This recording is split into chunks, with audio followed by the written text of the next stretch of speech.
And I am in a very busy place and was unable to get to a quiet place, but I will by the end of our call.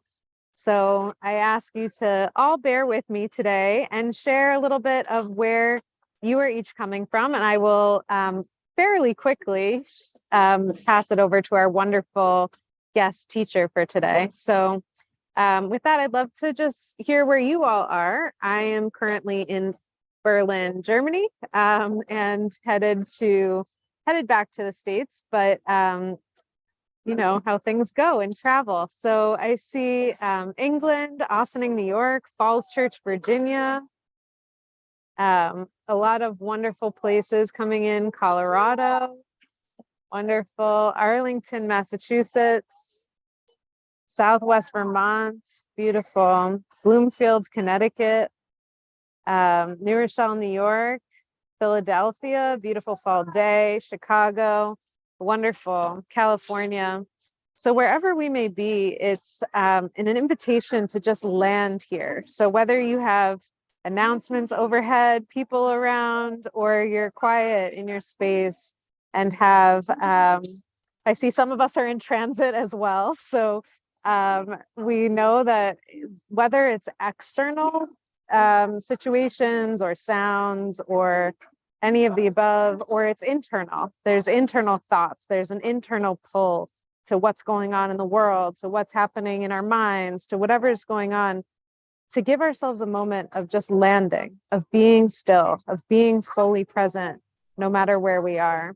So I invite you to just take a moment and if you can, get your feet on the ground and just feel yourself landed and present. And if you'd like to close your eyes or lower your gaze, that can be a helpful way in. And I will put myself on mute, which will probably be helpful for all of us. And you can just tune in. If there are sounds, if there are things going on, just letting them continue and noticing where you are. Can you be grounded? Can you feel the earth beneath your feet, maybe through the floor, through the seat? Can you feel the space above the top of your head? The connection you may have with sky, the connection you may have with the sensations going on in your own body. So just following the breath for a moment, we'll take just a moment of stillness together to land here today.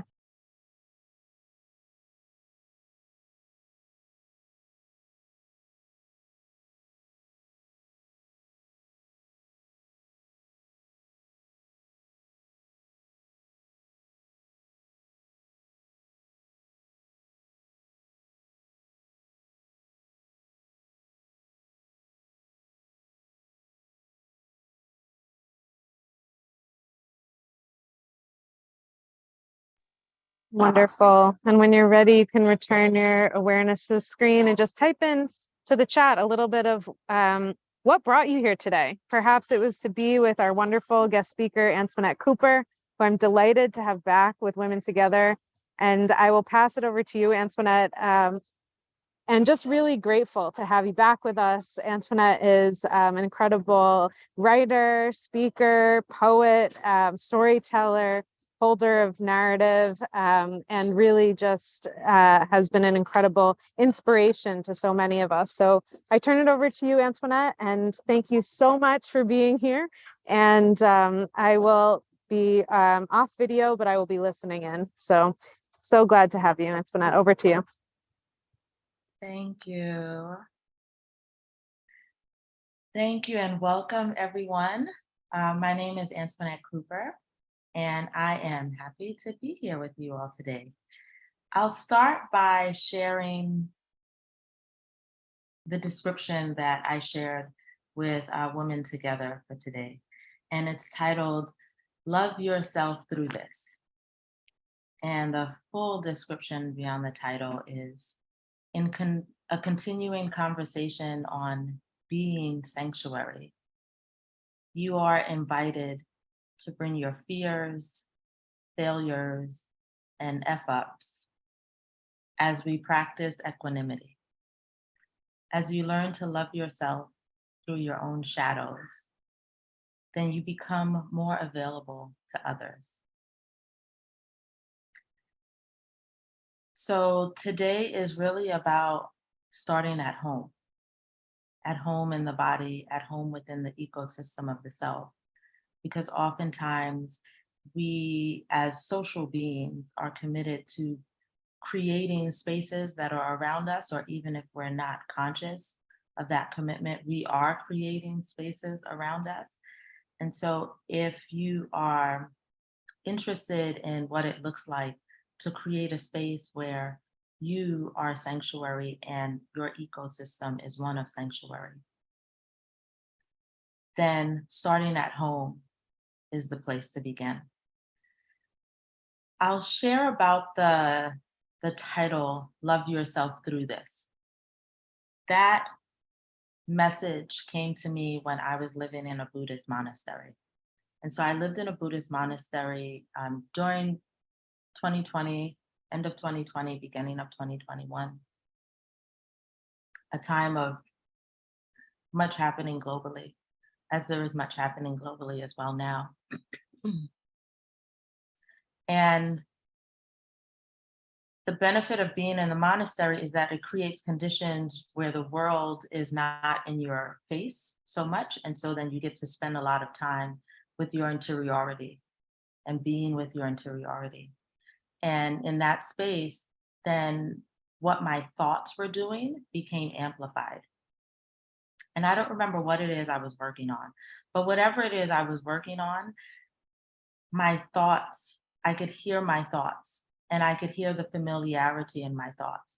And the ways in which I would speak to myself were not loving in any way. And these non-loving thoughts came up, and immediately this other thought entered. And the thought that entered said, no, no, no, no, no. You must love yourself through this part. And I was grateful that I had reached a point in my journey where it became really clear that the ways in which I was pushing myself, and I was doing so unconsciously, and it was things that had been handed down to me, that even though I could create results in my life, because at that point, I had already earned my 2 Ivy League degrees, I could push myself definitely with those voices. But because I was committing to my healing, then through this part, no, that old way of being wasn't going to serve me going forward, and that I needed to learn how to love myself through this. And so the key word in there was that I needed to learn how to love myself through this, because it wasn't my natural way of being. It wasn't my practice way of being. My practice way of being was self-betrayal and self-abnegation. Self-abnegation is the denial of one's interests in favor of the interests of others, or the denial or invalidation of one's needs for the sake of another. And as women, that's a habit that we need to confront.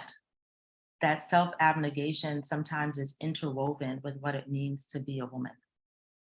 We get brownie points the more we deny ourselves and serve another, as if that is the only way. And then on top of that, there's an even greater expectation as a Black woman that one moves through the world in a way where self-denial becomes the way of being that's prized. So as a marginalized, melanated woman, self-abnegation just was running through my veins. So the voice of you must love yourself through this meant that I had to confront the self-betrayal that I had been taught. And today is an invitation for us to all confront the self-betrayal that we have been taught. And it's not to say that this is only for women or only for Black and brown women. To a degree, like what it has taken to form this world, there is self-denial and self-betrayal that's taught across the board. And some people carry it more so within their training. and it's in larger systems, and it's in the individual body. And we're not going to take on the larger systems here. We're going to take on this individual body. We're going to work in the framework of this body. And so we begin to tell the truth that when we practice these habits, we actually become less available in the world. We become less available also in our own bodies.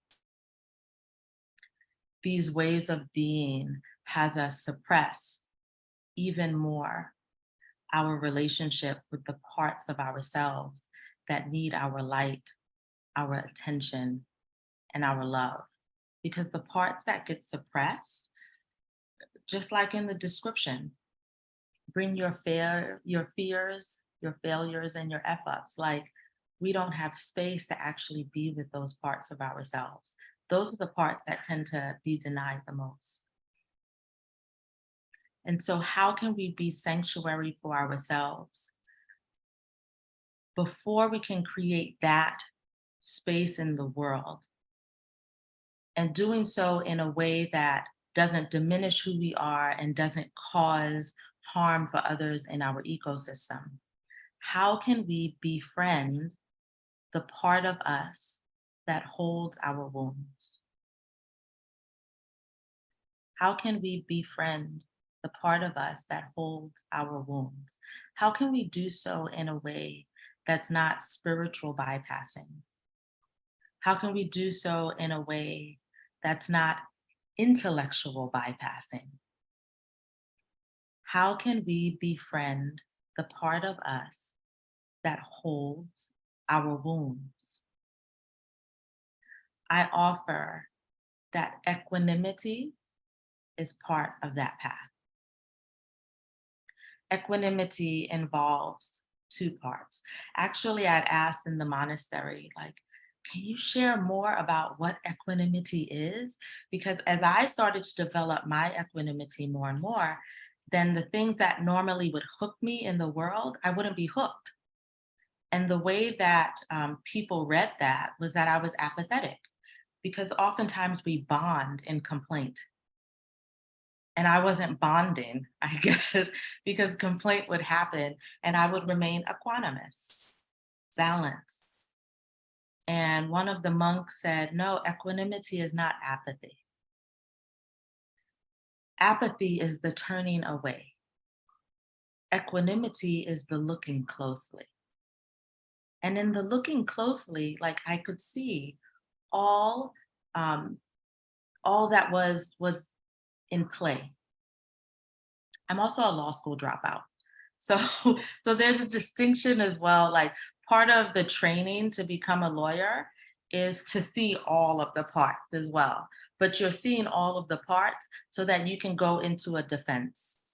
So you're preparing and looking at all of the parts. What can I say to undermine this, or to prove this, or to highlight this, right? So a very different way of seeing.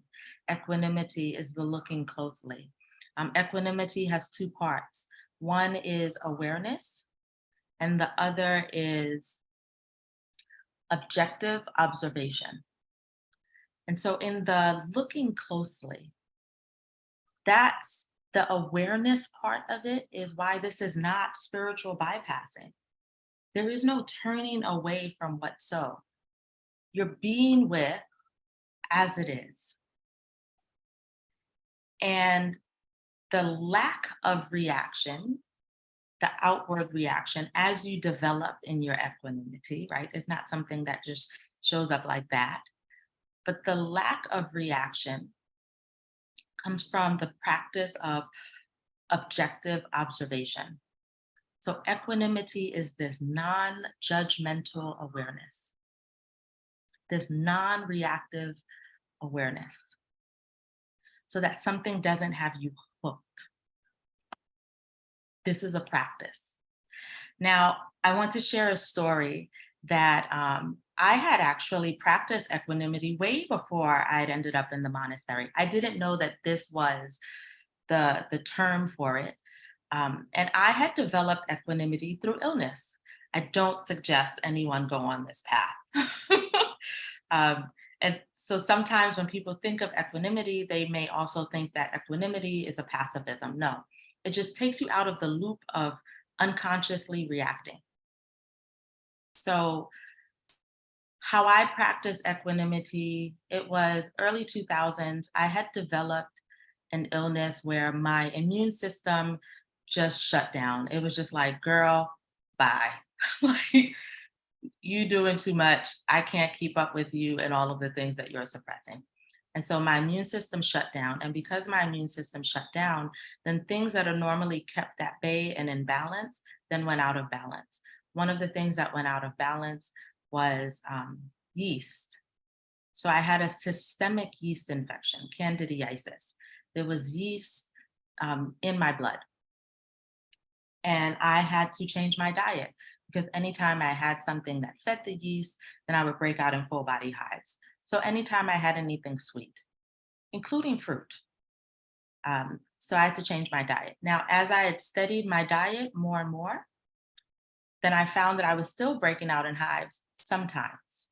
If I had a strong emotional reaction, I broke out in hives.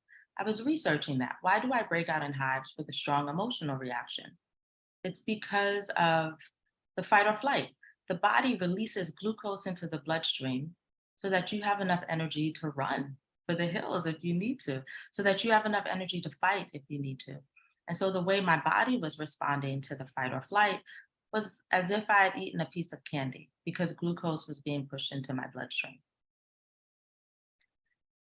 And so through illness, because the hives were very, very painful, then I was noticing more and more when I had a very charged reaction because the hive signaled, you're activated right now. And I had a strong body awareness.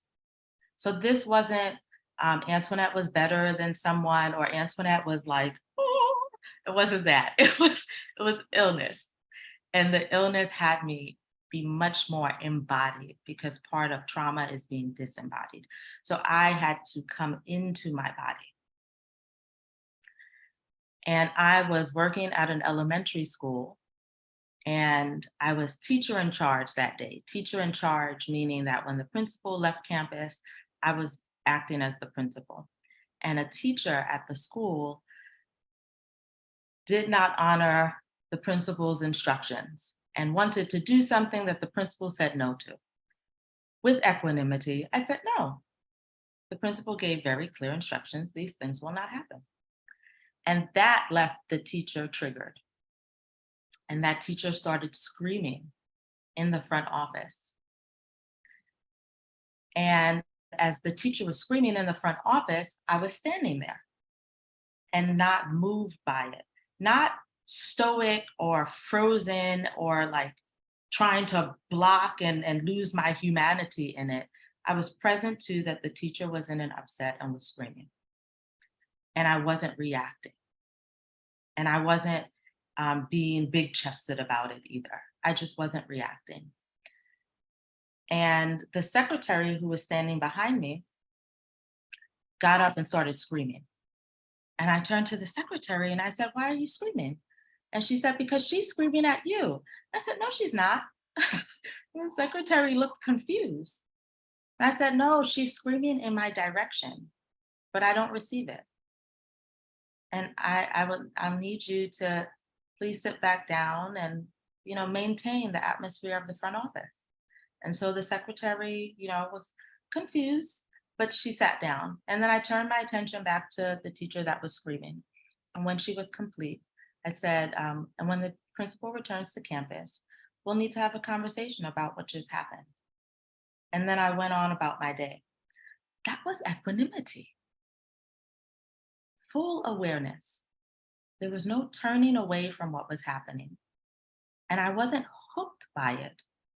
So I did not unconsciously react, but I very much consciously acted. That's the benefit of equanimity. And so I share this with you all so that you do not have to go through the illness experience to understand what equanimity is. And then you could choose equanimity rather than be positioned to have to choose equanimity, if you so. Because some people, even in the illness, may not necessarily be fully within their body and may still react. And I think a part of my choosing is that I chose to not take something to comfort me from the hives. And I allowed that moment to have the hives instruct me and for my body to tell me what kept having the hive show up. So this is a practice.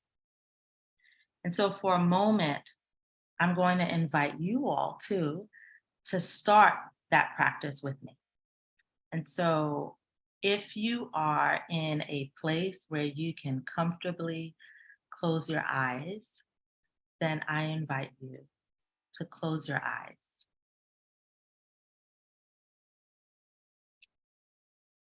And in the closing of your eyes, start by first bringing attention to your breath, just to ground.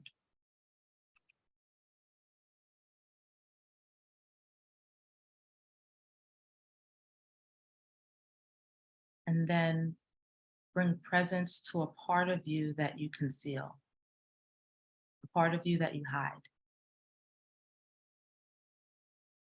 a part of you that you don't share with others, a part of you that you judge yourself for or others judge you for.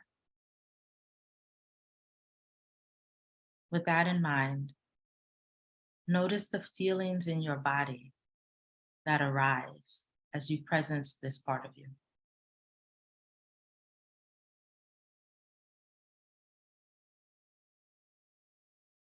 And now notice the thoughts that arise as you presence this part of you.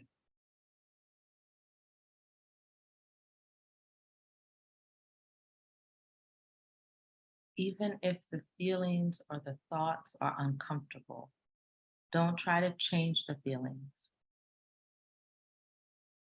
Don't try to put positive affirmations on top of the thoughts. Just notice them with a curiosity.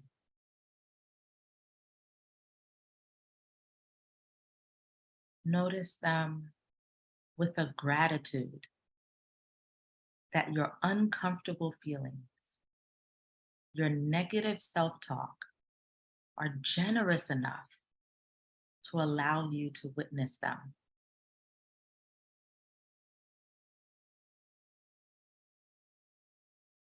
Imagine that in the discomfort, these feelings, these thoughts say to you, thank you for paying attention.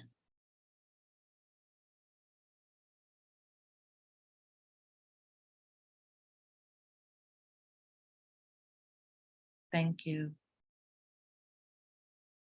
for paying attention.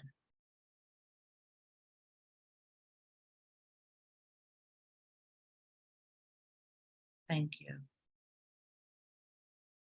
for paying attention.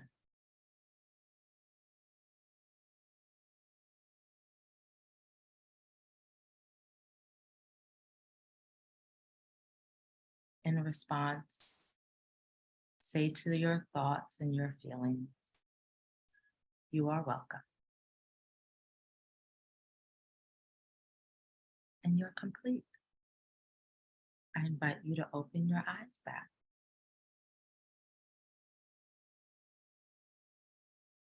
That's how you start to build a relationship with the wound. You don't ask it to be any other way. You don't need it to be different. As you build that relationship, then you'll start to see things shift. You'll start to be able to hear it more, honor it more, and allow it to transform. The last time I was here, I shared an African proverb, and I think I'm just going to do that forever. I'll always share a new African proverb. And so the proverb today is, thorns themselves will not harm you. You hurt yourself on the thorns. Again, thorns themselves will not harm you. You hurt yourself on the thorns. I want to say that I'm limiting this proverb to the feeling state. The feeling states of shame, self-abnegation, or of self-betrayal. This is an interiority conversation when I'm speaking about the thorns. Because globally, the world and the powers that were, like as all of those forces try to figure out what to do with its shadows, that's not the place where I apply the thorns. Like, it's to say that those things exist in the world and there's no applying it to say you yourself are doing something, right? That's the misapplication of this proverb. This proverb is here, the body as framework. Keep your attention here. So those feelings, those thoughts, they exist. The hooking of yourself to it, that's when it can hurt you. But we honor that the thorns exist. The thorns themselves do not harm you. We honor that the thorns exist. And with equanimity present, then your attention can start to become a source of love. We do not need the thorns to go away. We can accept that those feelings are part of the human experience. And the only work there is to do is for us to learn how to be with it, how to bring equanimity to it, how to bring our attention to it. And in so doing, we start to share love with those parts. And in sharing love with those parts, we become sanctuary for ourselves. And as we start to become sanctuary for ourselves, then we have enough spaciousness and a greater ability to create sanctuary for others. All in ways that honor who we are as humans in this walk, and other people get to benefit from the overflow that we create for ourselves. So there's no self-sacrifice. Not for this part of our journey. Before I end, I want to share a disclaimer by saying I've spoken about love and how we can expand ourselves in this love walk. And just to, with transparency, like there may be some people that are listening that say, well, I don't know how she could do all of that love stuff. That's not me. And so the disclaimer is like, I used to call it this love stuff. I had a very toxic relationship with love. And I grew up in violence in the home, violence in my neighborhood, ancestral violences. And there was a toxic relationship even with the idea of love. This loving state was not my natural disposition. And in honoring my humanity, I don't stay in this loving state all of the time. I know how to get back to it if I need to, if I want to. I do so by choice. And when I'm not in my loving state, I don't pretend as though I am. So I'm sharing that so that folks know that this state is accessible to all. And the state that I now have access to has come out of my commitment to healing. And just like the studies talk about neuroplasticity in the brain and how we can learn and keep our brains healthy, we can also train our hearts. So even if you are not in that state yet, then I'm sharing my life as an example that I was not about that love stuff before. And so if I found a way, then I send you blessings on your journey to loving yourself through your path.